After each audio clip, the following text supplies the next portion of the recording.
الحمد لله وكفى وسلام على عباده الذين اصطفى أما بعد فأعوذ بالله من الشيطان الرجيم بسم الله الرحمن الرحيم يا أيها الذين آمنوا أطيعوا الله والرسول وأولي الأمر منكم فإن تنازعتم في شيء فردوه إلى الله والرسول إن كنتم تؤمنون بالله واليوم الآخر ذلك خير وأحسن تأويلا۔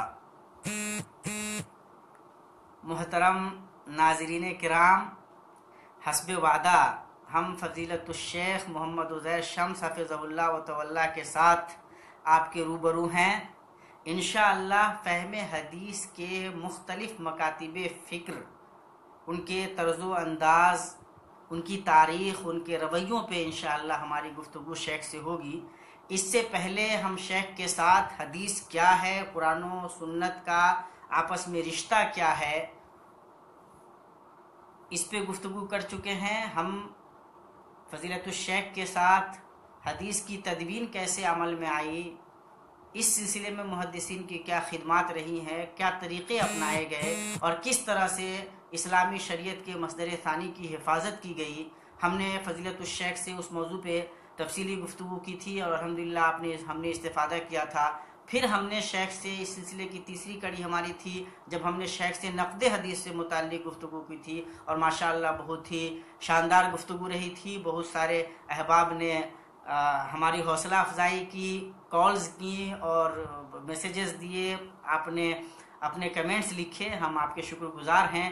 آج ہم فضیلت الشیخ سے اس موضوع پہ بات کریں گے کہ فہم حدیث کے کتنے مکاتب فکر ہیں، کتنے اسکولز رہے ہیں اور کیا کیا طریقہ رہا ہے ان کا، وہ کس حد تک قابل قبول رہے ہیں، اور کب جا کر کے یہ اسکول مطلب یہ دبستان وجود میں آئے، کس طرح سے یہ شاخیں نکلتی گئیں اور کب ایسا ہوا کہ یہ باضابطہ اسکول کی صورت اختیار کر گئیں، ان میں سے کن کا کیا رویہ رہا، کن سے فائدہ ہوا، کن سے نقصان ہوا، اور اسلام کے اس پورے نظام کو، قرآن و سنت کی اس پوری شریعت کو سمجھنے میں کون سا مکتب فکر کس حد تک ہمارے لیے مددگار ہو سکتا ہے۔ انشاءاللہ ان تمام موضوعات پہ، اس بنیادی موضوع کے ان تمام گوشوں پہ انشاءاللہ ہم فضیلت الشیخ سے گفتگو کریں گے۔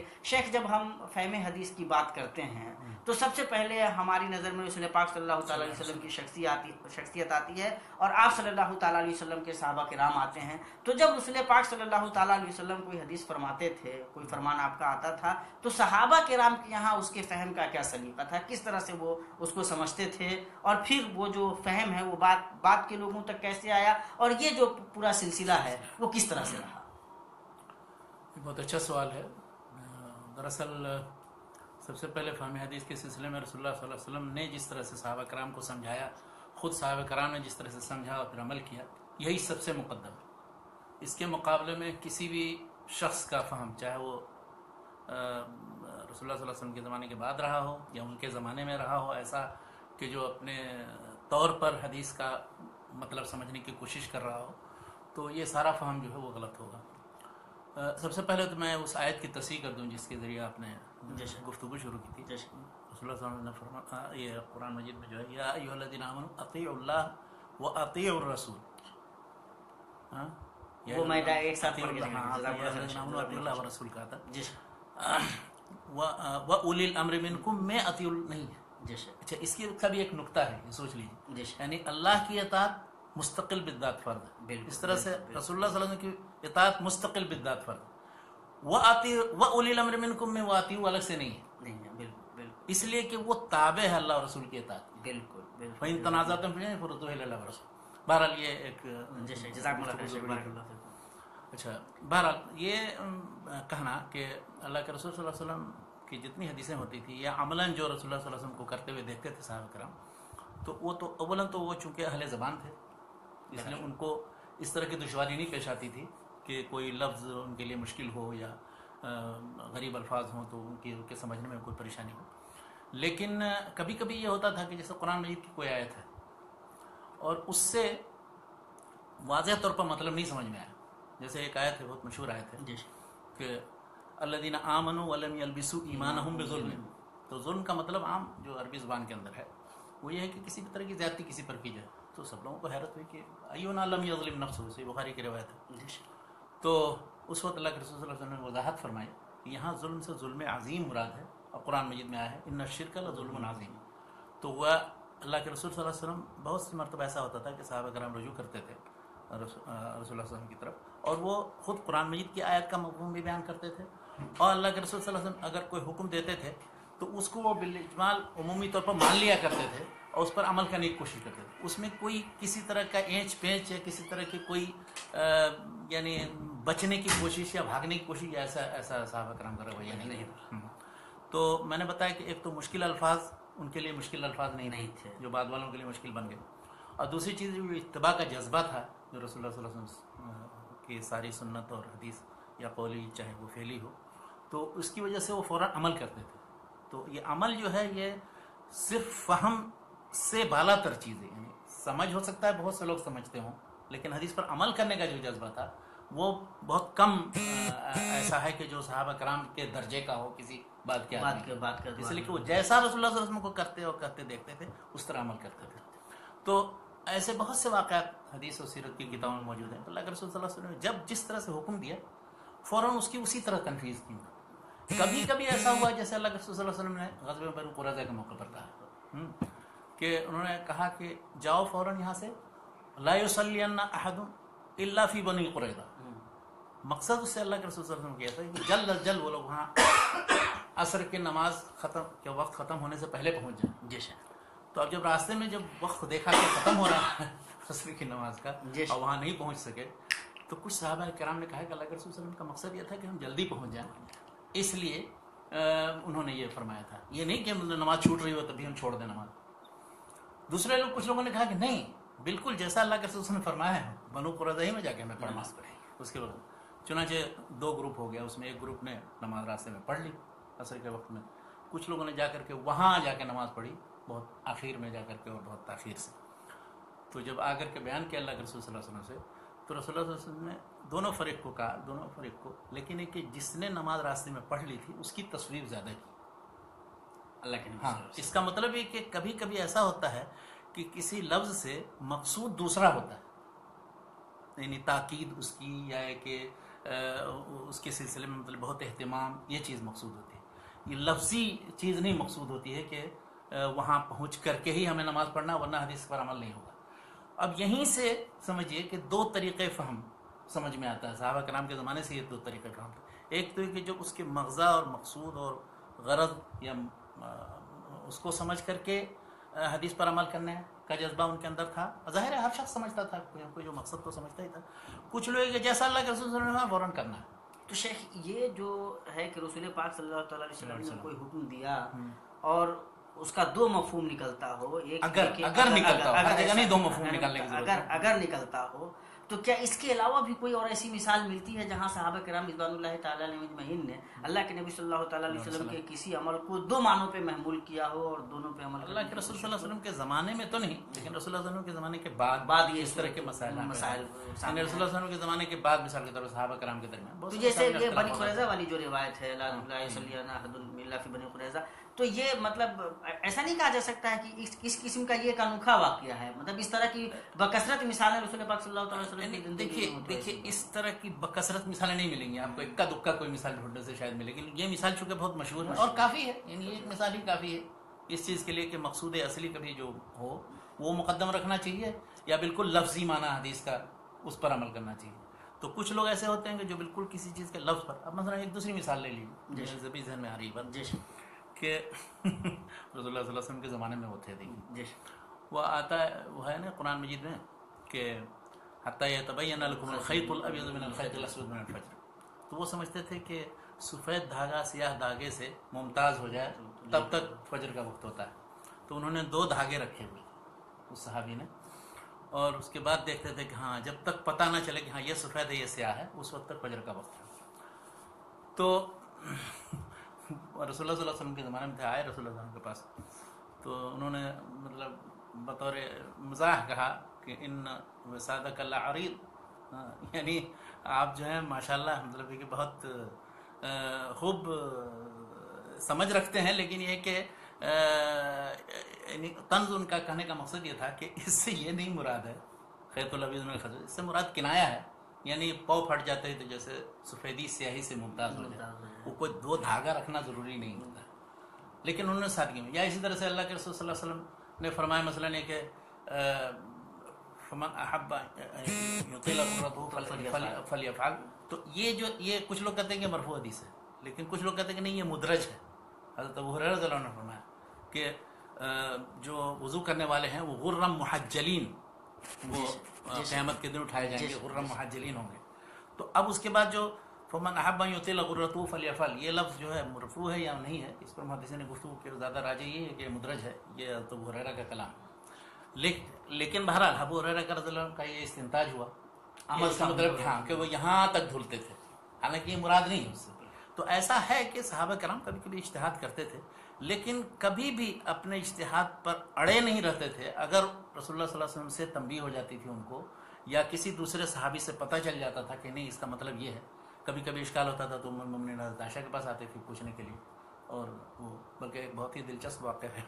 ایک واقعہ یہ ہے کہ عبداللہ بن زبیر رضی اللہ عنہ کے زمانے میں، بعد میں کی بات ہے لیکن ہے صحابہ کرام کی بات ہے، تو وہ عمرہ کرنے کو حج کے زمانے میں ناپسند کرتے تھے. عبداللہ بن زبیر تو منع کرتے تھے لوگوں کو، یعنی حج کے زمانے میں عمرہ نہ کرو، یا تو حج افراد کرو یا حج قران کرو. تو حضرت ابن عباس تک بات پہنچی جب، تو ابن عباس نے کہا کہ ان کو تاکہ کہو کہ اپنی ماں سے پوچھیں کہ رسول اللہ صلی اللہ علیہ وسلم کے زمانے میں ہم لوگوں نے عمرہ کر کے ہم حلال ہوئے تھے کہ نہیں ہوئے تھے، یعنی عمرہ کیا تھا کہ نہیں کیا تھا.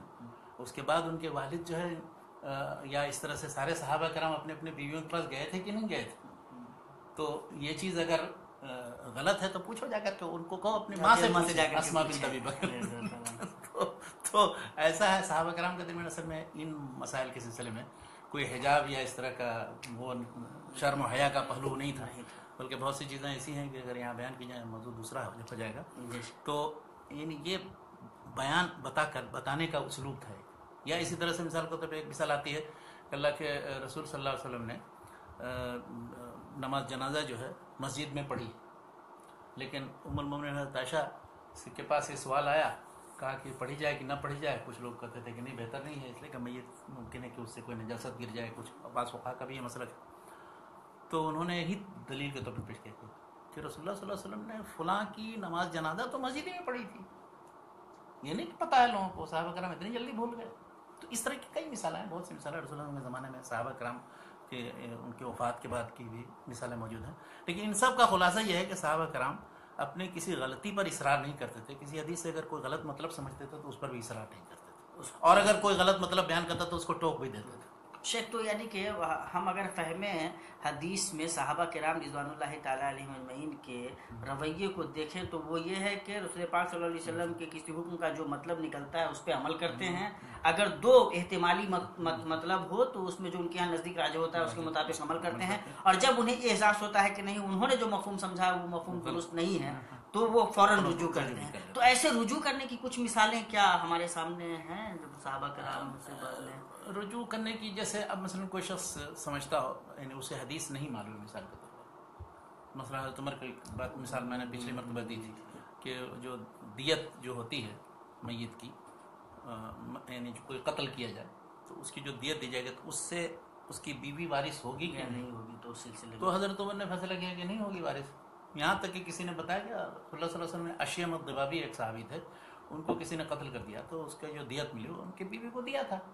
تو یہاں مسئلہ ختم ہو جاتا تھا فوراً. جب کوئی حدیث بیان کر دی جاتی تھی تو اس میں کوئی اشکال پھر جیسے رسول پاک صلی اللہ علیہ وسلم کی موت کے موقع سے جب حضرت عمر رضی اللہ تعالیٰ عنہ کے سامنے من کان یعبد محمدا فإن محمدا قد مات ومن کان یعبد اللہ فإن اللہ حی لا یموت، تو پھر ان کے بعد مسئلہ ختم ہو گیا. تو یہ جذبہ صحابہ کرام پوری طرح ثابت تھا کہ نہیں، حدیث رسول صلی اللہ تعالیٰ علیہ وسلم کی حیثیت شریعت کی ہے، دین کی ہے، اور جیسے ہی کوئی رسول پاک صلی اللہ علیہ وسلم کا قول آ جائے تو اپنے کسی بھی اسٹینڈ اپنا فہم، اپنا استنباط، اپنا اجتہاد ختم کر لینا اور رسول پاک صلی اللہ تعالیٰ علیہ وسلم کے حکم کے مطابق چلنا ہے. تو شیخ بتانے کی زحمت کریں کہ پھر مطلب ایسا کب ہوا کہ دین کو سمجھنے کے معاملے میں، رسول پاک صلی اللہ علیہ وسلم کی احادیث کو سمجھنے کے معاملے میں مختلف مکتب فکر پیدا ہو گئے. مطلب اب ظاہر ہے کہ صحابہ کرام کے جو شاگرد تھے تابعین تھے، تو انہوں نے تو فہم بھی جہاں وہیں سے لیا تو فہم بھی لی ہوں گی. تو پھر کیسے یہ سلسلہ آگے بڑھا؟ صحابہ اور تابعین یعنی کہ بعد تابعین تقریباً پہلی صدی ہجری تک اگرچہ بہت سے فتنے تھے اور سب کچھ ہے،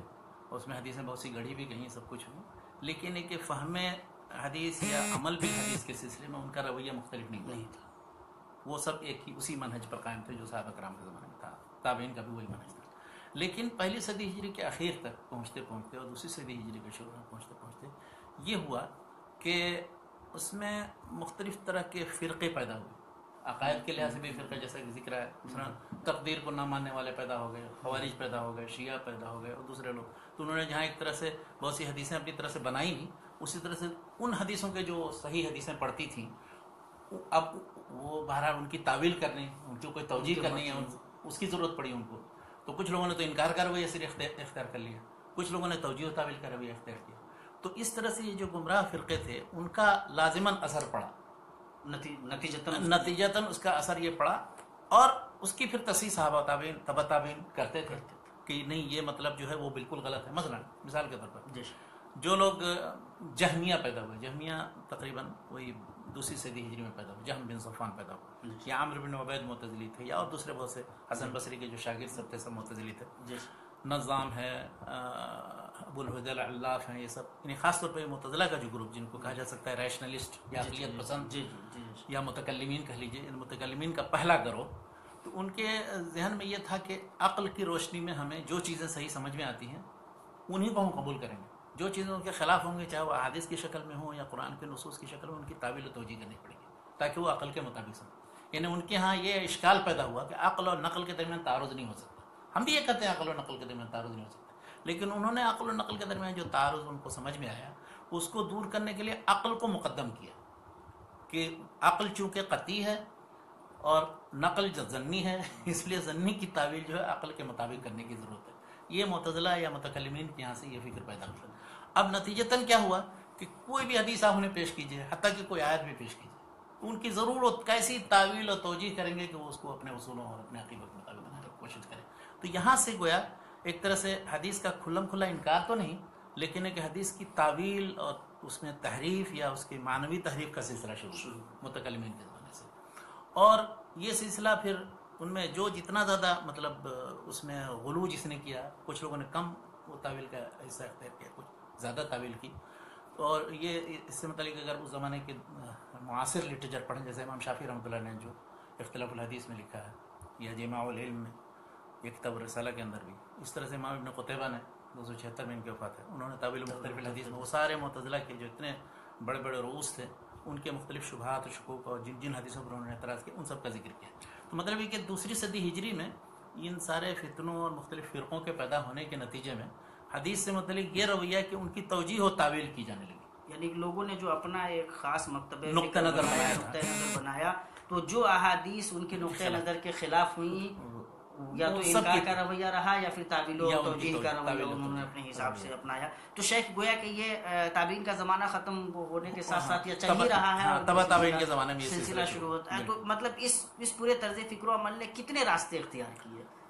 پھر اس کے مقابلے میں بہرحال مطلب جو اہل سنت کا جو طریقہ تھا، یعنی اہل سنت کے مقابلے یہ سب جو بڑے بڑے گمراہ فرقے تھے جنہوں نے اصول اور مبادی اور عقائد کے سلسلے میں گمراہی کا اختیار کی، اس میں معتزلہ سب سے بعد کے ہوئے، ان سے پہلے شیعہ تھے، خوارج تھے، اس طرح سے مرجیہ جو عمل کو ایمان کا جز ہی نہیں مانتے تھے، کہتے جہاں جتنی جگہ قرآن مجید میں ایمان و عمل دونوں کا ذکر ہے یا ایمان کا حصہ بتایا گیا ہے یا ایمان میں کمی زیادتی کا ذکر کیا گیا تو وہ سب حدیث وہ سب آیتیں ان کے خلاف پڑتی بحث تو دوسرے مرحلے میں جانے دیجیے. تو ان سب چیزوں کو انہوں نے تعویل آیات اور احادیث سب کی تعویل. تو یہ بنیادی عقائدی اختلافات تھے، اعتقادی اختلافات تھے. اس کے بعد یعنی ان کے مقابلے میں اہل سنت کا مکتب فکر تھا، جو سارے صحابہ، فقہاء، تابعین وغیرہ محدثین کا اور فقہاء سارے اس پر قائم تھے. ان کا طریقہ یہ تھا کہ ان کے ان شکوک شبہات کا جواب دیا جائے اور ان کو یہ بتایا جائے. اس وقت شکوک شبہات دور کرنے کا دو طریقہ کر سکتے ہیں. ایک طریقہ تو یہ ہے کہ ان کو اس موضوع کی ساری حدیثیں جمع کر کے بتائی جاتی کہ ان سب کی روشنی میں یا وہ ساری آیتیں جمع کرو ان کی روشنی میں یہ کیا معنی نکلتا ہے، تب صحیح مطلب تک پہنچ سکتا ہے. بالکل. اس لیے کہ بغیر اس کے اگر صرف آپ ایک آیت لے لیجیے اس سے اپنا مطلب نکال کر کے کچھ نہ کچھ ادھر ادھر بتائیے تو اس میں بہت سی غلطی کا امکان ہے. تو ایک تو یہ کیا. دوسرا انہوں نے یہ بتایا کہ جو فہم چلا آ رہا ہے یعنی صحابہ تابعین تبع تابعین وہ فہم پورا یا وہ اجتہاد وہ استنباط پورا موجود تھا عقائد کے مسائل کے سلسلے میں بھی فروعی مسائل کے سلسلے میں. تو جس حدیث سے جس نے جو کچھ سمجھا تو اس فہم کو یعنی فہم سلف کو ایک تو ان نصوص کو سب کو جمع کرنا اور ان کو سمجھنے کی کوشش کرنا. دوسرا ہے کہ یہ جو فہم سلف تھا صحابہ تابعین تبع تابعین اس کے فہم کو پیش کرتے کہ تم جو مفہوم بیان کر رہے ہو اس حدیث کا یہ اس فہم کے خلاف ہے جو صحابہ تابعین تبع تابعین. اسی لیے جب محدثین نے شروع میں حدیثیں جمع کی تو صحابہ کرام کے آثار بھی جمع کیے. اس لیے ان کی بھی اہمیت ہے, بہت اہمیت ہے. اگر ان کی اہمیت نہیں ہوتی تو صحابہ تابعین کے آثار جمع نہیں کیے جاتے, چاہے وہ تفسیر کا باب ہو, عقائد کا باب ہو, اس طرح سے فقہی مسائل کا باب ہو, ان سب میں حتیٰ کہ زہد اور تصوف سے متعلق جو وہ سب بھی صحابہ تابعین سے جو کچھ منقول وہ سب جمع کیا. تو گویا کہ جب یہ اس طرح کی باتیں سامنے آئیں تو جو اہل سنت والجماعت کا جو طریقہ تھا رد کا وہ یہ تھا کہ اس سلسلے کی جتنے بھی نصوص ہیں سب کو اکٹھا کر کے تب مفہوم پہ پہنچنے کی کوشش کی جائے. پھر دوسری ہے کہ حضرات صحابہ کرام تابعین تبع تابعین کا کیا رویہ رہا ہے, فن سلف کہتے ہیں, انہوں نے کس طرح سے اس کو سمجھایا اس سمجھ کو پیش کر دیتے تھے. شیخ تو ماشاءاللہ گویا کہ شروعاتی اسٹیج میں یہ گمراہ فرقے ہیں اور ان کے مقابلے میں اہل سنت والجماعت ہے. پھر یہ اہل سنت والجماعت ان کے اندر کیسے اختلاف, ان کے اندر جو ہے دوسری صدی ہجری کے اندر ہی تقریباً 2 مکتب فکر ہو گئے, اور اس سے متعلق شاہ ولی اللہ نے بہت اچھا لکھا ہے حجت اللہ البالغہ میں ایک جگہ. وہ 2 مکتب فکر, ایک اہل الحدیث اور دوسرا اہل الرائے. تو اہل الحدیث اور اہل الرائے کا فرق بتاتے ہوئے شاہ ولی اللہ نے بہت ہی قیمتی اور اہم بات لکھی ہے, اور اگر اس چیز کو پیش نظر رکھیں تو بہت سی غلط فہمیاں بہت سی چیزیں دور ہو جاتی ہیں. انہوں نے یہ کہا کہ اہل الرائے کہنے کا مطلب یہ نہیں ہے کسی کو یا اہل الرائے میں سے ہونے کا کہ اس کو حدیث سے دلچسپی نہیں تھی, حدیث سے استدلال نہیں کرتا تھا, حدیث کی طرف رجوع نہیں کرتا تھا, حدیث سے استنباط نہیں کرتا تھا, اس لیے کہ حدیث تو بنیادی ماخذ. بالکل بالکل بالکل. اور اسی طرح سے اہل الحدیث کہنے کا مطلب یہ نہیں کہ سرے سے اس کو قیاس اور استنباط اور تعلیل اور فقہ سے کوئی مطلب نہیں. یہ دونوں مطلب بالکل غلط ہے, یعنی دونوں سمجھنا اس طرح سے بالکل غلط ہے, سمجھ کا قصور ہے. سمجھ کا قصور ہے. اہل الحدیث اس لیے اہل الحدیث کہے گئے کہ ان کا طریقہ وہی جو پرانا چلا آ رہا تھا کہ جب بھی کسی موضوع سے متعلق ہم گفتگو کریں گے یا دیکھیں گے یا تحقیق کریں گے یا کسی مسئلے کا استنباط کریں گے تو ہم یہ دیکھیں گے قرآن میں کیا نصوص ہیں, پھر حدیثیں اس سلسلے میں کیا وارد ہیں پورے استقصاء کے ساتھ, پھر صحابہ کرام نے کس نے کیا کہا ہے, پھر تابعین نے کیا کہا, ان سب کو جمع کرنے کے بعد جو چیز راجح ہوتی ہے نقد و پرکھ کے بعد پھر استنباط کرتے ہیں. یہ طریقہ ہوتا ہے اہل الحدیث کا. انہوں نے خود وضاحت کے ساتھ لکھا ہے اس کو. دوسرا طریقہ کیا ہے اہل الرائے کا طریقہ. اہل الرائے کا یہ طریقہ ہے کہ وہ بھی حدیثیں دیکھتے ہیں, وہ بھی سب چیزیں دیکھتے ہیں, لیکن ایک ان کے ہاں کچھ اصول اور قواعد ہیں ایسے کہ جو ان کے ائمہ یا ان کے علماء جو مشائخ تھے, جیسے کوفہ کے اندر جو مکتب فکر تھا تو اس میں حماد بن ابی سلیمان, ابراہیم نخعی اور امام حنیفہ رحمۃ اللہ علیہ جو ان کے بعد پھر آئے. امام حنیفہ رحمۃ اللہ علیہ یہ امام حماد بن ابی سلیمان کے شاگرد, حماد جو ہے نخعی کے شاگرد ہیں. تو ایک طرح سے تو انہوں نے یہ کیا امام حنیفہ اور ان کے تلامذہ نے, انہوں نے یہ کہا کہ ایسے اصول اور قواعد کہ جن قواعد اور اصول کی بنیاد پر ان مسائل کی تخریج ہوتی ہے, استخراج ہوتا ہے, ایسے کچھ اصول اور قواعد بنا لی, اور جو حدیثیں تھیں وہ بھی پیش نظر رکھتے تھے. تو ان قواعد پر پھر انہوں نے مسائل کی تخریج یا اس سے مسئلے نکالنے کا طریقہ اختیار کیا. تو یہ جو طریقہ تھا یہ اس طریقے کے مقابل میں دوسرا طریقہ تھا جو اہل الحدیث کے یہاں تھا. اس وجہ سے ان کے یہاں آپ یہ نہیں دیکھیں گے مثلا کہ کسی جگہ کہ ایک مسئلے سے متعلق وہ ساری حدیثیں جمع کریں, اس کے بعد نقد و پرکھ کریں, چھان بین کریں, اس کے بعد پھر راجع مرجوع کا یہ طریقہ کہیں کسی کتاب میں, حتیٰ کہ فقہ کی کسی کتاب میں آپ کو نہیں ملے گا. اور اہل الحدیث کے یہاں کہیں یہ طریقہ نہیں ملے گا کہ فوراً فلاں یہ قاعدہ ہے اس لیے اس مسئلے سے اس سے یہ مسئلہ مستنبط ہوتا ہے. تو یہ 2 طریقے استنباط ہیں. تو ان دونوں نے ہی حدیث کی طرف رجوع کیا. حدیث فہمی میں دونوں کا کردار ہے, بلکہ دونوں کو اگر جمع کیا جائے تب جا کر کے صحیح طریقے سے ہم حدیث کو یعنی ہاں شریعت میں اصول و قواعد بھی ہیں کہ جو بہت سے فروعات و جزیات پر حاوی ہیں, لیکن شریعت میں وہ نصوص بھی ہیں جو منقول ہیں. کسی ایک جانب سے بے پرواہی یا بے رخی نہیں کی جا سکتی. کوئی شخص اگر صرف ایک جانب ڈھولے گا کہ صرف نصوص اور اس سے پھر استعمال کرنے کی کوشش کرے گا, ٹھیک ہے وہ کامیاب بھی ہوگا, اور ہو سکتا ہے کہ اسے کہیں بعض ایسے اصول و قواعد جو شریعت کے پیش نظر رکھنے تھے ان کے پیش نظر نہ رکھنے, یا کہ مسالے اور دوسری چیزوں کی رعایت نہ کرنے کی وجہ سے وہ کوئی ایسا حکم بیان کر دے کہیں کسی جگہ تطبیق کی کوشش کرے کہ جو وہاں مطابق نہیں ہو رہا.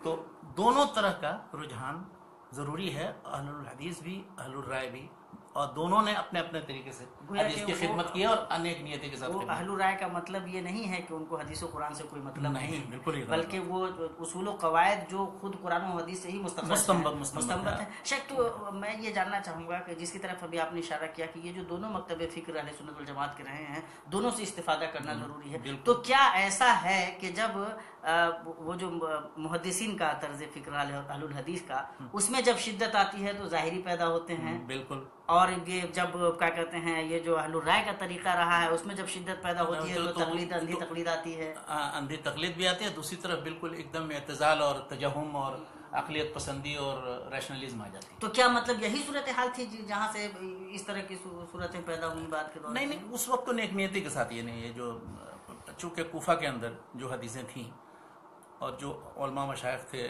انہوں نے جس طرح سے مسائل بیان کیے ہیں، تو اب ضروری تھا کہ ایک طرف تو وہ مسائل مدون کیے جاتے، جیسے امام محمد بن حسن نے امام حنیفہ کے جتنے مسائل تھے سب انہوں نے کتاب الاصل میں جمع کر دی، کتاب الاصل میں، اور دوسری کچھ کتابیں جن کو کتب ظاہر روایت کہا جاتا ہے. اور دوسری طرف یہ ضروری تھا کہ ان کے کچھ اصول و قواعد بنائے جاتے، تو امام ابو یوسف نے، امام محمد وغیرہ نے قواعد بنائے. اچھا، اسی کے مقابلے میں جیسے اہل الحدیث نے بھی حدیثیں جمع کی، ان سے استنباط کرتے، ان کے لیے بھی ضروری تھا کہ حدیث سے کیسے استنباط کریں، کب حدیثیں کس طرح سے آپس میں متعارض بظاہر نظر آئیں تو تطبیق کیسے کی جائے. تو اس کے لیے امام شافعی رحمۃ اللہ علیہ نے قواعد بنائے، جو اصول فقہ سے متعلق سب سے پہلی کتاب الرسالہ کے نام سے جو چھپتی ہے، تو امام شافعی نے ادھر بنائے. تو ان کے ہاں اپنے طریقے سے قواعد کی تدوین ہوئی، ان کے یہاں اپنے طریقے سے اصول فقہ کی تدوین. یعنی ہم نہیں کہہ سکتے کہ اصول فقہ میں دلچسپی کبھی اہل الحدیث نے نہیں، وضع کرنے والے اس کے ناصر الحدیث والی یا امام اہل الحدیث امام شافعی رحمۃ اللہ. اسی طرح سے انہوں نے ایسا نہیں کہ حدیث سے کوئی دلچسپی نہیں، بہت سی حدیثیں جن کی روایت کی ہے. خود امام محمد بن نے اپنی جو موطا لکھی، موطا امام محمد، تو اس کو روایت کیا امام مالک سے، لیکن بہت سی ایسی روایتیں جو ان کے طریق سے نہیں ہے، امام حنیفہ کے طریق سے یا دوسرے مشائخ کے طریق سے، وہ انہوں نے درج کی اس میں، یا کتاب الاثار مرتب کی. جس طرح سے کتاب الاثار مرتب کیا وہ یوسف وغیرہ نے. تو ایسا نہیں کہ ان کی حدیث کی کتابیں نہیں، یہ بہت بڑی غلط فہمی ہے. لوگ سمجھتے ہیں کہ وہ حدیث سے استدلال نہیں کرتے ہیں، اعتنا نہیں کرتے. تو یہ دونوں طریقے فہم اور طریقہ استنباط ہے، لیکن دونوں اگر نیک نیتی کے ساتھ رہیں اور ان میں آپس میں لڑائی جھگڑا نہ ہو، ایک دوسرے کو اتہام نہ کریں تو ٹھیک ہے. لیکن ہوا یہ کہ بعد میں پھر دونوں کے جو اتباع، ان کے جو گروہ دو پیدا ہوا، اور اس کے بعد میں پھر وہ تقلید کا جو حدود 4 صدی ہجری سے ہوا، تو اس کے بعد بہت زیادہ شدت آ گئی اہل الحدیث کے گروہوں کے درمیان بھی اور اہل الرائے کے گروہوں. اہل الرائے کی نمائندگی تقریباً احناف نے کی، اہل الحدیث کی نمائندگی تقریباً شوافع اور حنابلہ اور مالکیہ نے کی. تو ان کے اندر اور ان کے اندر، دونوں کے اندر اپنے اپنے مکتب فکر کے لیے شدت آ گئی، اور جس کی وجہ سے ایک دوسرے پر اتہام ہو. یہ سب آپ 4 صدی ہجری کے بعد دیکھیں گے. 4 صدی ہجری سے پہلے ہمارے اسلاف کی یہ رویہ نہیں تھا. دیکھ لیجیے اس میں مثلا 3 صدی ہجری تک جو لوگ تھے، ابن قتیبہ وغیرہ، وہ رد کرتے ہیں معتزلہ متکلمین پر، لیکن ان لوگوں پر نہیں رد اس انداز میں کرتے ہیں جس طرح سے. اگرچہ بعض محدثین نے مثلا کسی شخص پر گفتگو کی ہے تو جرح و تعدیل کے نقطہ نظر سے گفتگو کی، حدیث پر سے استنباط یا ان کے طریقے استنباط سے متعلق نہیں کوئی گفتگو. تو یہ اہل الحدیث اہل الرائے کا جو دو مکتب. لیکن دراصل زیادہ جو خرابی پیدا ہوئی ہے وہ ان متکلمین کے ذریعے پیدا ہوئی، جنہوں نے اولاً تو حدیث سے متعلق پہلے ہی شکوک شبہات والا رویہ اختیار کیا کہ صحت ہی ثابت نہیں اس کی. دوسری چیز یہ ہے کہ جو حدیثیں ان کو ملی اور کہیں بیان کی جاتی تھی تو ان کی توجیہ و تعویل کرنا شروع کیا. تو یہ متکلمین کا گروہ عالم اسلام میں، اہل اسلام میں، مالک اسلامیہ میں کب سے کیسے پیدا ہوا؟ تقریباً 2 صدی ہجری سے موجود ہے، اور سب سے بڑا جو گروہ تھا وہ معتزلہ کا تھا. معتزلہ میں بڑے بڑے جو عمرو بن عبید، واصل بن عطا، اس طرح سے ابو اسحاق النظام اور ابو الحضیل العلاف، یہ سب تقریباً 2 صدی ہجری میں. جاہد بہت بڑا متکلم خود تھا، اس کی کتابیں تھیں. یہ سب 2ری 3ری صدی ہجری کے لوگ ہیں. تو 2ری 3ری سے، بلکہ آپ کو میں بتاؤں جو فتنہ خلق قرآن کا معمول کے زمانے میں ہوا 3ری صدی ہجری کے ربیع اول میں، تو اس میں بہت بڑا ہاتھ ہی نہیں معتزلہ کا تھا. تو یہ جو فتنہ ہے دراصل کیا وہ جب یونانی کتابیں ترجمہ کی گئیں ان سے متاثر ہوئے، اور اس کے بعد پھر وہ عقلی اصول گویا اسلام میں جو داخل کرنے کی کوشش کی گئی، قرآن حدیث کو اسی روشنی میں آنکنا شروع کیا، تو اس کے نتیجے میں یہ متکلمین بنے. بلکہ وہ متکلمین اپنے آپ کو اتنا عقل مند سمجھتے تھے کہ سارے فقہا سارے محدثین ان کو کہتے تھے کہ یہ لوگ تو ایک دم بالکل یہ ظاہر پرست ہیں، تو کچھ پتہ نہیں ہے. اصل عقائد کے مسائل جو ہیں وہ عقل کے اس روشنی میں حل کیے جائیں گے، نہ کہ نقل کی روشنی میں.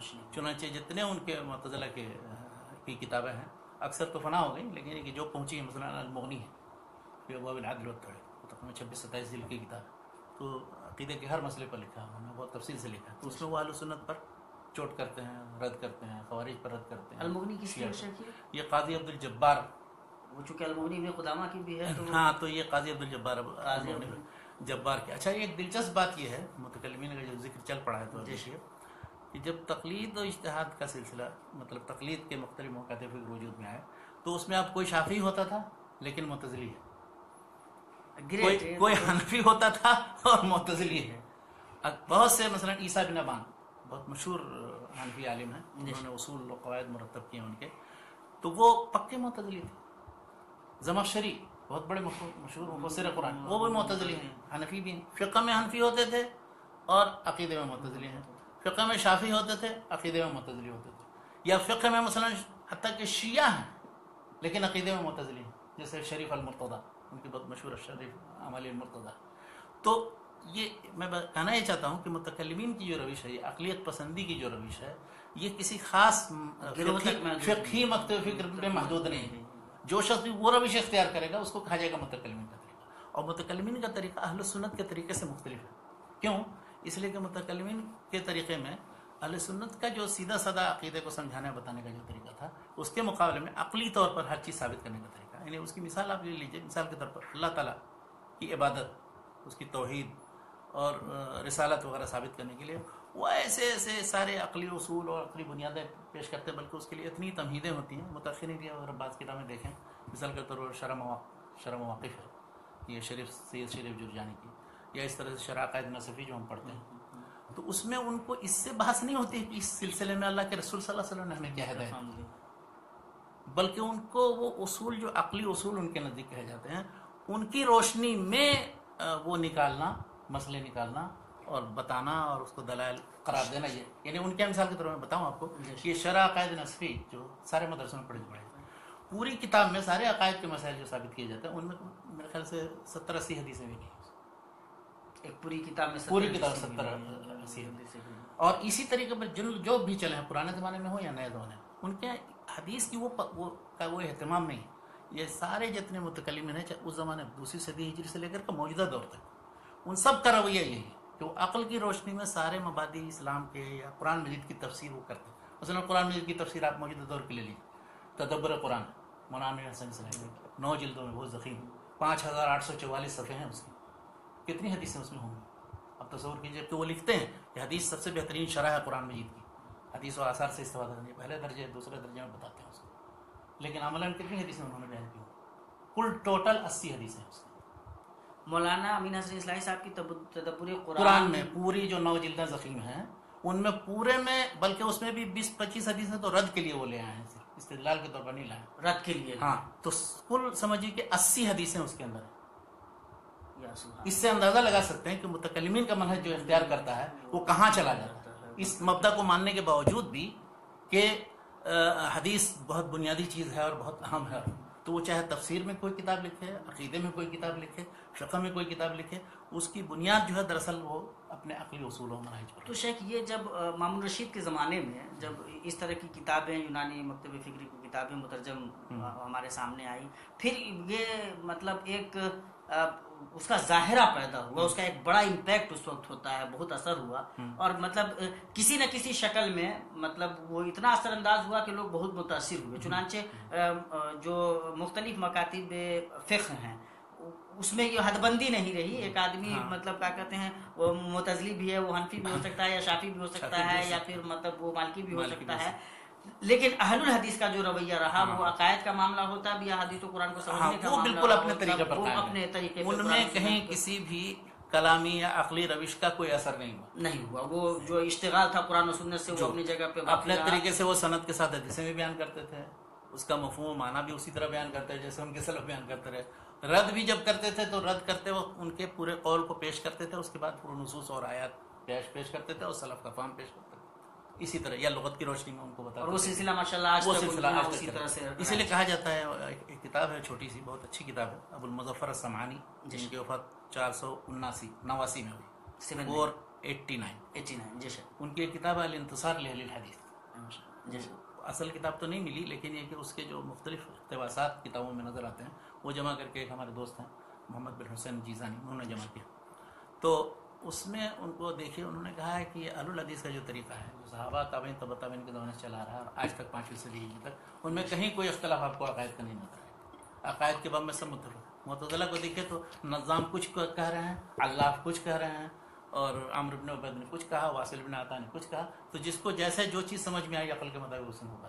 تو شیخ اسی لیے کہتے ہیں، جیسے مثال کے طور پر ہم لوگ جب ہندوستان کے تناظر میں بات کرتے ہیں تو کہتے ہیں ہمارے یہاں کے جو حناف ہیں وہ فقہ میں حضرت امام حنیفہ رحمۃ اللہ علیہ کی روش پہ چلتے ہیں، لیکن عقائد میں ان کی روش پہ نہیں ہے۔ عقائد میں بالکل ان کی روش پر نہیں، اس لیے کہ وہ ان کو امام مانتے ہی نہیں ہیں۔ عقائد کے سلسلے میں امام طحاوی رحمۃ اللہ علیہ، جن کے وفات 321 ہجری میں ہوئی، انہوں نے ایک چھوٹی سی کتاب لکھی ہے بیان اہل سنت والجماعہ کے نام سے، عقیدۃ طحاویہ کے نام سے چھپتی ہے۔ اس میں انہوں نے لکھا ہے کہ میں نے اس میں امام حنیفہ، امام ابو یوسف، امام محمد کے بیان کردہ عقائد سب ذکر کر دیا۔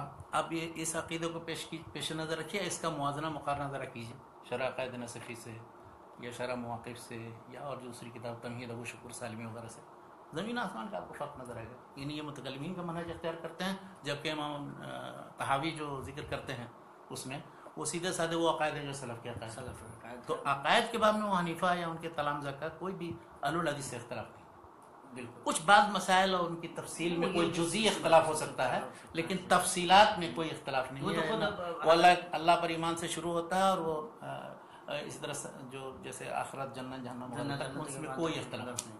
اور اس کی شرح جو کی ہے ابن ابی العز الحنفی نے 792 میں ان کی وفات ہوئی ہے، جو شرح یہاں ہر جگہ پڑھائی جاتی ہے، تو وہ بھی بالکل ایسی شرح ہے کہ جس میں ان کی بالکل ہی صحابہ تابعین یعنی سلف کے طریقے پر شرح ہے، مگر اس شرح کو یہ نہیں مانتے۔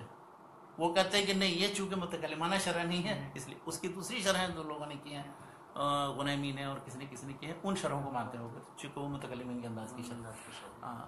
آپ اندازہ لگائیے، امام حنیفہ کی طرف ایک کتاب اور منسوخ کی جاتی ہے الفقہ الاکبر کے نام سے، وہ پوری کتاب آپ پڑھ ڈالیے، کہیں کسی جگہ کوئی، وہ تو عقیدے کی کتاب ہے، اس میں کہیں کسی جگہ متکلمین کا کوئی اثر نہیں۔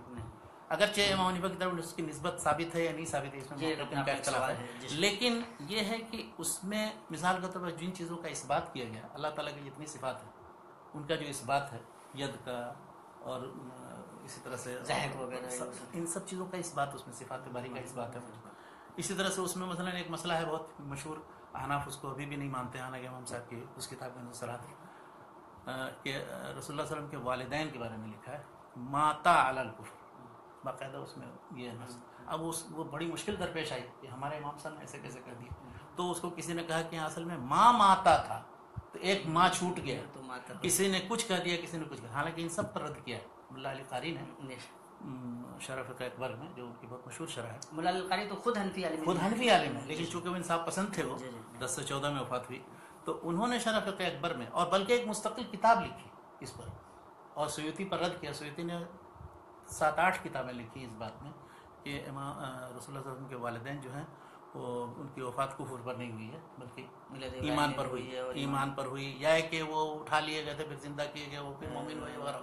تو ان کے رد میں ادلۃ معتقد الامام ابی حنیفہ فی ابوی النبی صلی اللہ علیہ وسلم، یہ ان کی کتاب ملا علی قاری کی کتاب، اور خود شرح فقہ اکبر میں انہوں نے ان لوگوں کی تردید بھی کی کہ یہ کیا بات کرتے ہیں، ہمارے امام تو یہ کہتے ہیں، ہم اس کے خلاف عقیدہ رکھیں۔ تو اس سے اندازہ لگا سکتے ہیں کہ عقیدے کے باب میں امام صاحب بھی نہیں قابل تسلیم، وہ جو عقلی روش ایسی چلی آ رہی ہے اس میں اس کا بہت مطلب اثر رہا، گویا کہ یہ کہا جائے کہ اس زمانے کا جو ظاہرہ تھا جب یہ مطلب علوم آئے یونان اور سے ہوتے ہوئے، تو اس کا اثر بہت زبردست پڑا، یہاں تک کہ لوگ عقائد کے معاملے میں مطلب ان عقلی روش کو لے آئے اور اس کے مطابق توجیہ و تعویل کا سلسلہ شروع کیا۔ یہ متکلمین کی پوری روش، اس کے جتنے مکاتب فکر ہیں اس میں کوئی کم کوئی زیادہ، لیکن اگر متکلم ہے وہ کلامی روش ہے تو سب کی یہی روش ہے، چاہے وہ معتزلہ رہے ہوں، اس کے بعد اشاعرہ رہے ہوں جو اہل سنت کی طرف سے عقلی طور پر دفاع کرنے کا دعویٰ کرتے ہیں، یا ماتریدیہ رہے ہوں، تو اس میں کسی بھی مکتب، حتیٰ کہ شیعہ میں جیسے زیدی فرقہ ہے وہ بھی معتزلہ ہیں وہ عقیدے میں، فقہ میں زیدی یا عقیدے میں مثلا معتزلہ میں سے ہیں اور فقہ میں جعفری جیسے شریف مرتضیٰ، ان سب کا رویہ ایک ہی وہ ہے کہ عقلی طور پر جو چیزیں ان کے نزدیک ثابت، بس وہ بعض مسائل میں سے شیعہ اور اہل سنت کے درمیان جو اختلاف ہے، مثلا امامت کا مسئلہ ہے ابو بکر کی یا عمر کے خلاف اس میں، ہاں تو اس لیے اب اندازہ لگائیے اس سے کہ نصیر الدین طوسی جو 672 میں جس کی وفات ہوئی، مشہور شیعہ اس نے کتاب لکھی تجرید العقائد کے نام سے۔ یہ تجرید العقائد اس کی اتنی شرح ہیں، بہت سے متکلمین نے، احناف نے، شوافع نے اور دوسرے لوگوں نے لکھی، وہ پڑھائی جاتی رہی ایک زمانے تک شرح تجرید ہمارے بر صغیر کے مدارس کے اندر، اگرچہ اس کے لکھنے والے وہ شیعہ کیوں؟ اس لیے کہ یہ سب مسائل جو ہیں عقلی طریقے سے اس نے بیان کیے ہیں، وہی رویہ رہا جو عام طور پہ صرف وہ امامت کا جہاں مسئلہ آتا تھا وہاں بتاتے کہ یہ مؤلف چونکہ شیعہ ہے اس لیے اس نے اپنے طریقے کی ترجمانی کی، ہمارا منہج یہ ہے۔ اس سے ایک چیز اور بھی سمجھ میں آتی ہے کہ ہمارے یہاں بہت وسعت قلبی بھی تھی، وسعت قلبی نہیں، بہت وسعت ضلالت اور گمراہی بھی تھی، یہ بھی ہے۔ صحیح، جزاکم اللہ خیر شیخ۔ تو شیخ یہ ایک رویہ رہا کہ اہل سنت والجماعت نے فہم قرآن و سنت کا جو رویہ اپنایا اس میں دو طریقہ رہا، ایک تو اصحاب الحدیث کا رہا اور ایک اہل الرائے کا رہا، اور دونوں کا مدار بہرحال قرآن و سنت پر رہا۔ ایک نے کچھ قواعد نکال لیے اور اس پہ سارے مسائل کی بنیاد رکھی، اور ایک نے نصوص کو بنیاد بنایا اور ہر معاملے میں نصوص کی طرف رجوع کیا۔ تو شیخ اور ایک تیسرا رویہ باضابطہ طریقے سامنے آتا ہے متکلمین کا، جنہوں نے ہر معاملے میں عقل و دانش کو مطلب کیا کہتے ہیں فوقیت دی، اور یہ سمجھا کہ یہی اسی کے طریقے مطلب اسی کو بنیاد بنا کر قرآن و حدیث کو سمجھنے کی کوشش کی جائے گی، اور پھر جب نہیں ہوا تو توجیہ و تعویل سے کام لیا انہوں نے۔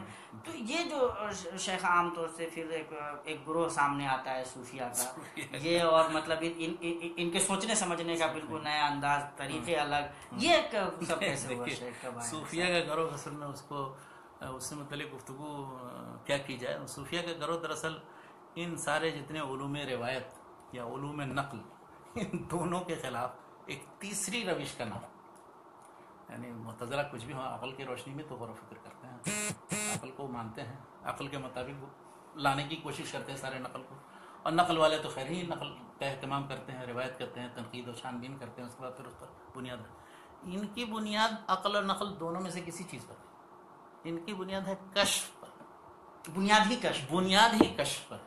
مثلا ان کے ہاں صحت حدیث کی اور ضعف حدیث کی یہ سند و متن میں جو لوگ اشتغال کرتے ہیں ان پر ہنستے ہیں، کہتے ہیں اچھا آپ کو حدثنی فلان عن فلان، حدثنی قلبی عن ربی، ہم مطلب یہ سب سے بہت آگے نکل چکے ہیں۔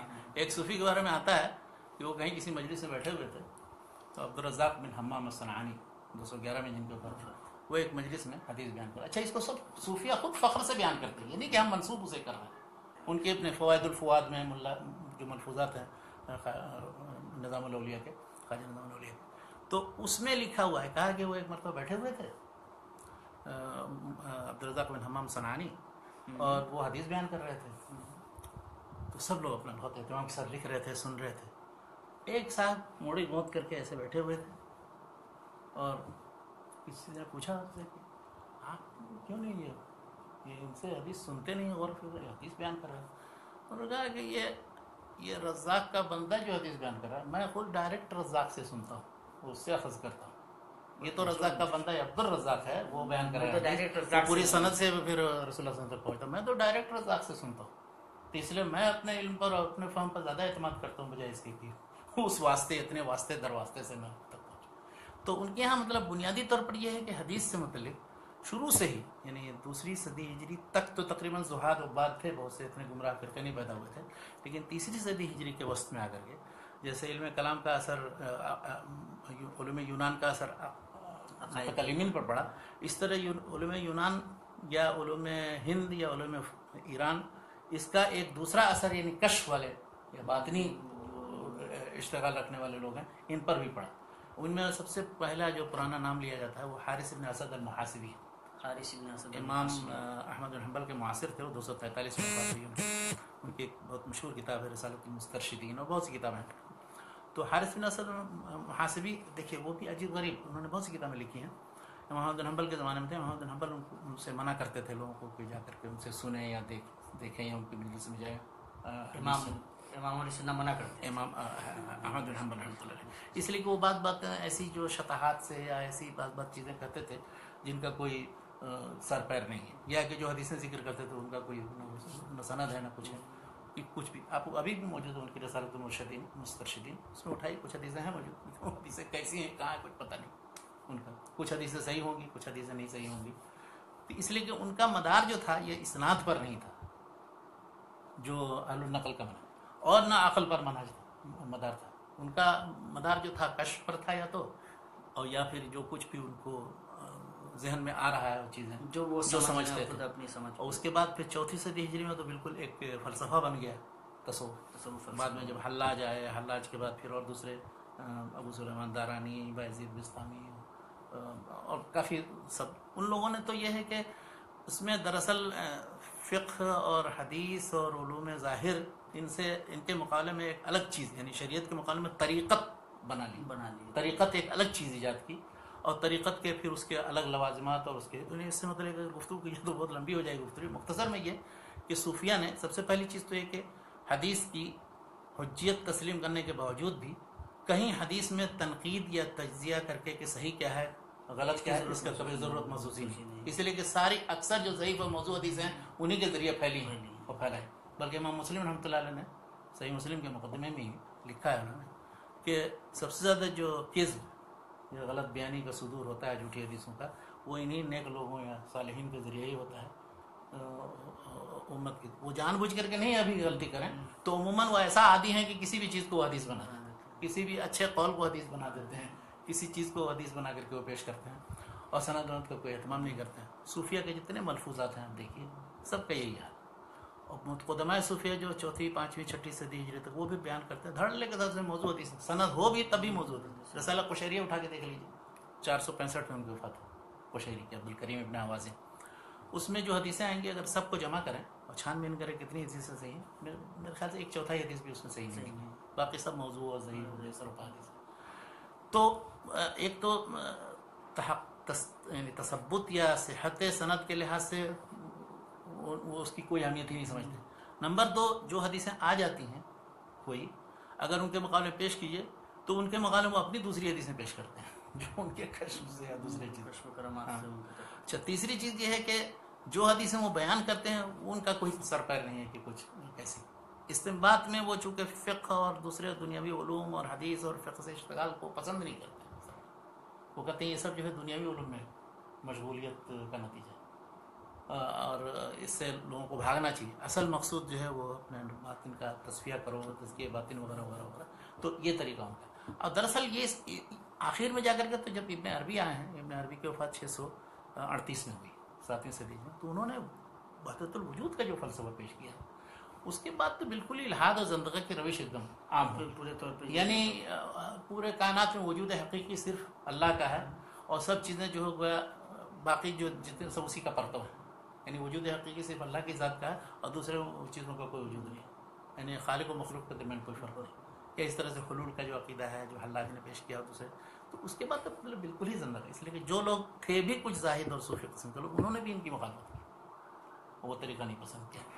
تو صوفیہ نے تو اتنی دین میں گڑبڑ مچائی ہے کہ اس پر تو مطلب جتنے عقلیت پسند لوگ ہیں انہوں نے بھی رد کیا، اہل نقل انہوں نے بھی رد کیا، خود صوفیہ میں جو اچھے صوفیہ تھے انہوں نے بھی رد کیا. تو وہ ان کا طریقہ دین کا، دین پر عمل کرنے کا، دین کی طرف دعوت دینے کا وہ بالکل ہی دوسرا. وہ فنا و بقا، مثلا مثال کے طور پر فنا و بقا کا مفہوم ان کیا یہ ہے کہ اپنے آپ کو ایک دم بالکل ایسا ختم کر لو مطلب ہے کہ تصور کسی دوسرے غیر اللہ کا رہے نہیں، اور ایک دم دھیرے دھیرے دھیرے اتصال مع اللہ اختیار کرو. یعنی بقا باللہ ہو اور فنا عن اللہ، فنا عن السوا. تو ایک باقاعدہ یہ فلسفہ یہی ان کی طریقت. اچھا، اس کے لیے انہوں نے اذکار، اشغال اور دوسرے مجاہدات اور ریاضتیں ایسی سب اختیار کی ہیں کہ جس کے نتیجے میں انہوں نے مطلب دین کو کچھ سے کچھ بنا دیا. یعنی کوئی بھی کتاب آپ دیکھیں، 4 صدی ہجری میں ایک عالم تھے قوت القلوب، ایک کتاب کا نام ہے، ابو طالب المکی، 386 ہجری میں وفات. وہ کتاب پڑھیے، اس کا پھر موازنہ کیجئے امام غزالی کی احیاء علوم الدین سے. غزالی نے اکثر سب کچھ تقریباً وہیں سے لیا. ہاں، وہ سارے جتنے ذکر، اذکار، نماز کے طریقے اور دوسرے ساری چیزیں سب وہاں سے، بہت سی ضعیف موضوع حدیثیں بھی وہیں سے لیے. وہ ان کے یہاں بنیادی ماخذ تھا. تو اس میں کیا کیا ہے انہوں نے وہ سارے طرح کی نمازیں، طرح کے مجاہدات، طرح کے اوراد و اذکار جو چیزیں، حالانکہ ان چیزوں کا تعلق عبادات سے، عبادت میں کسی طرح کوئی اضافہ کرنا فقہا کے یہاں محدثین کے یہاں بالکل درست نہیں. جو چیزیں ثابت ہوئی صلوات الایام واللیالی، فلاں نماز فلاں دن کے اندر، فلاں راتوں میں، فلاں مہینے کے اندر، فلاں مخصوص مناسبت سے، تو ان کے ذریعے بدعت کو اتنا زیادہ رواج ہوا ہے کہ وہ ہر چیزیں حدیث بنا دی ہیں ان لوگوں نے بنانے کے لیے اور کہیں لوگوں کو سمجھانے بتانے کے لیے. تو مطلب حدیث کے گھڑنے، ضعیف و موضوع حدیثیں پھیلانے اور حدیث سے صحیح حدیثوں سے بے رخی اختیار کرنے. اور اگر اس کا نمونہ آپ کو دیکھنا تو مجدد دور کی جو کتابیں ہیں آپ دیکھ لیجیے، جو کتابیں پڑھائی جاتی ہیں صوفیہ کے ذریعے پھیلتی ہیں، چاہے وہ ہندوستان پاکستان میں ہوں، وہ سب کس طرح کی کتابیں، ان میں حدیثوں کو پتہ کیجیے کیا ہے. ذرا آپ نکیر کیجیے گا کہ صحیح بخاری میں ایسی، صحیح مسلم میں تو آپ پر وہی صحیح جوتے پڑیں گے جیسے شاوی نے نکیر کی تھی ایک بار جو میں نے قصہ بیان کیا تھا، تو اسی طرح سے نکیر. کیونکہ تم کون ہوتے ہو، یہ حدیثیں سب ہمارے بزرگ لوگ بیان کرتے ہیں. تو جو بھی یہ کہے گا بزرگوں نے فرمایا، تو بزرگوں کا مطلب یہی مشائخ تصوف نے فرمایا، جس کا کوئی سر پیر نہیں، انہیں مشائخ تک ختم ہو جائے گی. علم لدنی کا یا علم لدنی کے جو سلسلہ ہے، اور اس کے سلسلے میں علم لدنی کے لیے وہی خضر والا جو قصہ ہے، خضر کی زندگی اور دوسرے یعنی عجیب چیزیں ہیں ان کے یہاں، اس پر گفتگو نہ کرنا. اہل علم عموماً صوفیہ سے مطلب ان کو کہتے ہیں کہ یہ سب شطحات ان کے ہیں، ان سے دور رہو. اللہ تعالیٰ بہرحال جو ان میں سے نیک نیت تھا یا جو تھا اس کے مطابق ان کو اجر دے گا. اور اللہ تبارک و تعالیٰ. لیکن شیخ اصل مسئلہ یہ ہے کہ یہ جو اثر ہے ان کا، بہت خطرناک اثر، اس فکر و مطلب نظر کا جو اثر رہا، وہ کیا ایسا نہیں ہوا کہ وہ لوگ جو اہل سنت والجماعت کے باضابطہ سے جڑے رہے، جو لوگ باضابطہ فقہی مکتب فکر سے جو لوگ جڑے رہے، ان پہ بھی اس کا اثر ہوا ہے؟ بہت بڑی تعداد میں فقہاء اور محدثین یا اہل علم یعنی جن کو کہتے ہیں، جنہوں نے حدیث اور فقہ سے اشتغال رکھا، بہت سے لوگ جو صوفی ہو گئے. اب ایک مثال لے لیجیے، مثال کے طور پر ہندوستان کے تناظر میں اگر بات کریں، مجدد الفسانی تھے، بہت بڑے عالم، بہت بڑے صوفی بھی. تو انہوں نے بہت حد تک درست کرنے کی کوشش کی، سنت کی طرف دعوت دینے کی کوشش کی، ان کے مکاتب میں موجود ہے یہ چیزیں. بلکہ وحدت الوجود پر بھی رد کیا انہوں نے، وحدت الوجود کے مقام میں وحدت الشہود پیش کیا. وحدت الشہود کا مطلب ہے کہ باقی ساری چیزیں جو ہیں وہ اللہ کے علاوہ ہیں، اللہ پر دلالت کرتی ہیں، اللہ پر شہادت دے رہی ہیں، وجود پر شہادت دے رہی ہیں. یہ نہیں کہ وحدت الوجود سارا وجود اللہ ہی کا ہے، سب اسی کے مظہر ہے. تو اس پر رد بھی کیا. لیکن اس کے باوجود بھی وہ یعنی اس ماحول سے، ان اصطلاحات سے نکل نہیں سکے. وہ 100 سال کے بعد، یہ 1034 میں وفات ہوئی مجدد الفسانی. شاہ ولی اللہ آتے ہیں 12ویں صدی ہجری میں، 1176 میں وفات ہوئی. حالانکہ یہاں سے حدیث پڑھ کے گئے، 1143 میں آیا، 45 میں واپس گئے، 1145. اس کے بعد تقریباً 20-22 سال زندہ رہے. لیکن جو کتابیں لکھی انہوں نے، فقہ حدیث کی جو کتابیں ایک طرف، اس میں اصلاحی رجحان ہے. لیکن جہاں تصوف کی کتابیں آپ دیکھیے گا، انفاس العارفین ان کی دیکھ لیجیے، یا القول الجمیل، ہمعات، سطعات، لمعات، تو اس میں پھر وہی روش ہے صوفیہ والے. اور انہوں نے کوشش ہی کی کہ مختلف مکاتب پھر جو تصوف کے تھے ان کو سب کو جمع کرنے کی، وحدت الوجود اور وحدت الشہود کے درمیان تطبیق کیسے دی جائے. پھر رسالہ مدنیہ لکھی انہوں نے کہا کہ نہیں، یہ بھی غلط نہیں ہے، یہ بھی غلط ہے، ان دونوں کی توجیہ ممکن. تو صوفیہ جو مرنج قسم کے لوگ ہوتے ہیں، آپ چاہے آپ آستک ہوں، ناستک ہوں، آپ مسلمان ہیں، کافر ہیں، آپ ہندو ہیں، کچھ بھی مانتے ہیں، ان کے یہاں گئے تو آپ سب حیثیت، ہاں انسان، مگر انسانیت کے وہ قائل ہوگا. اسی لیے آپ دیکھیں کہ صوفیہ کے جو مزار ہیں بڑے صغیر کے اندر، ہندو بھی وہاں جاتے ہیں، مسلمان بھی جاتے ہیں. ہاں، اور بڑے مقبول ہیں، اور وہ بڑے مقبول ہیں ماشاء اللہ. وہاں جا کر کے سب کی مرادیں پوری ہو جاتی ہیں. گنگا جمنی تہذیب ہم لوگ بولتے ہیں، تو وہ سلسلہ بھی آتا ہے مطلب. اور افسوس یہ ہے کہ دراصل یہ مسجدوں کے بجائے، یہ مسجدوں کے مینار کے بجائے یہ مزار جو ہیں، یہ اسلام کے لیے نمونہ یا کہ ایک طرح سے علامت کے طور پر بالکل بڑے صغیر میں تو کیفیت یہی رہی مدت تک.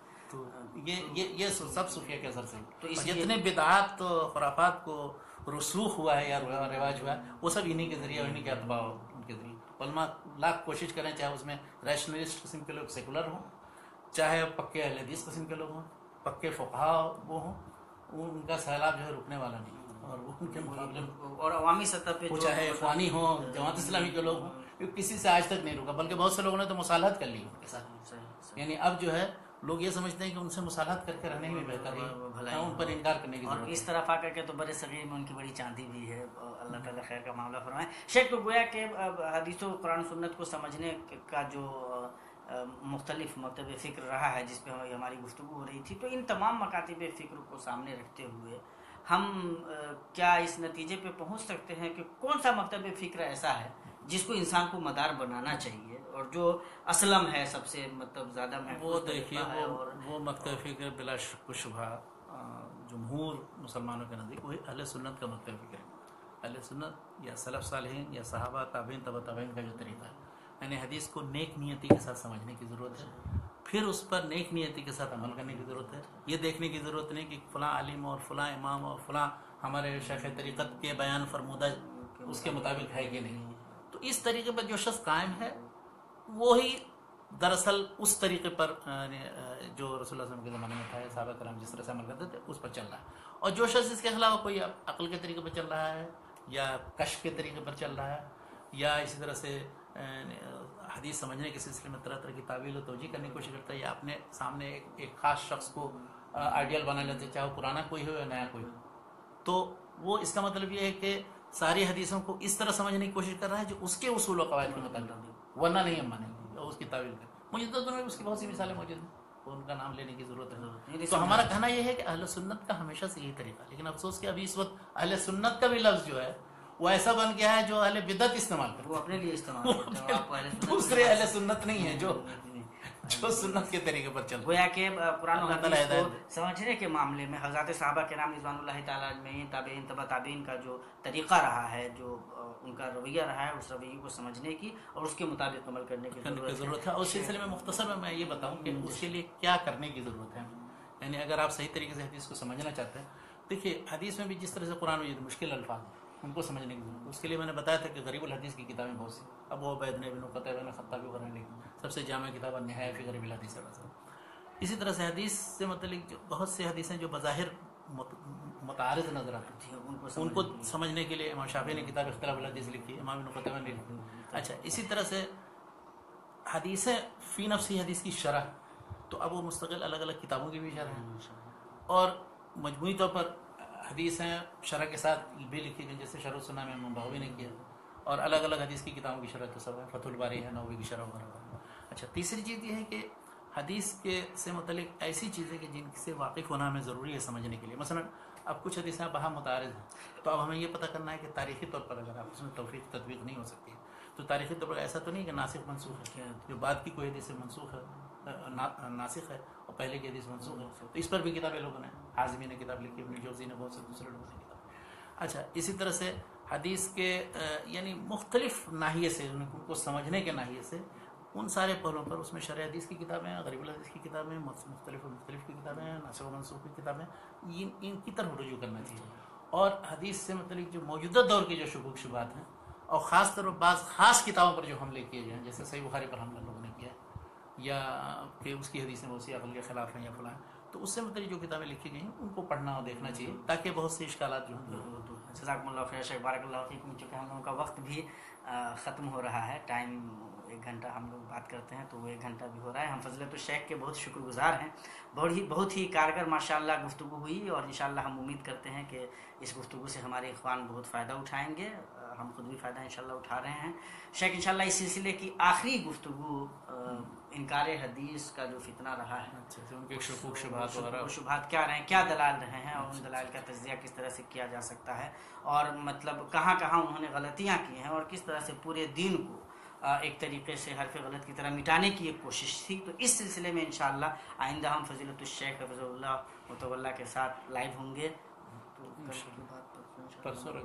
پرسوں انشاءاللہ مغرب بعد کا جو ٹائم 6:15 بجے کا یہاں کے حساب سے ہے، انشاءاللہ وہ ٹائم ہوگا. ہم کل کے بعد شیخ کے ساتھ انشاءاللہ پرسوں اس سلسلے کی آخری کری حدیث نبی صلی اللہ تعالیٰ علیہ وسلم پہ اس میں کچھ جو سوال بھی ہو اگر کچھ خاص. ہاں، تو اب اگر 4 نشست ہم لوگوں نے کی ہیں، ان سے متعلق آپ کے جو سوالات ہیں وہ بالکل شرح صدر کے ساتھ رکھیں انشاءاللہ. تو آخری گفتگو میں ہاں تاکہ ہمارے پاس رہیں. بالکل شیخ جزاکم اللہ خیر. جو سوالات آپ کے ذہن میں ہیں وہ کمنٹ باکس میں لکھ دیں تاکہ انشاءاللہ موضوعات سے متعلق دوسرے خارجی کوئی فتویٰ تو نہ پوچھیں. بالکل شیخ، وہ ہمارے ناظرین بھی سمجھتے ہیں کہ شیخ سے فتویٰ نہیں بلکہ علم حاصل کرنا ہے. فتاویٰ کے لیے دوسرے علماء ہیں اور ماشاءاللہ ان سے وہ فتاوے لیتے ہیں.